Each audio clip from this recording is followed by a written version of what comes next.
பனை மரங்கள் அடர்ந்திருந்த காற்றில் வளத்திற்கு ஒரு பஞ்சம் இல்லை.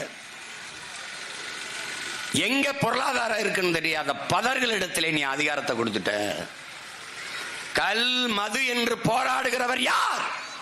சாராய ஆலை முதலாளிகளின் கைக்கூலிகள், பெரும் முதலாளிகள். யாராவது இந்த டாஸ்மார்க் அதுல விற்கிற பீர், பிராண்டி, ரம், ஜின்னு, ஒயின் இதை எதிர்த்து போராடியதை பார்த்தது உண்டா?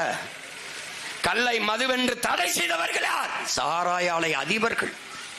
இத்தனை மாநிலங்களில் இல்லாத தடை என் நிலத்தில் மட்டும் வர காரணம் என்ன?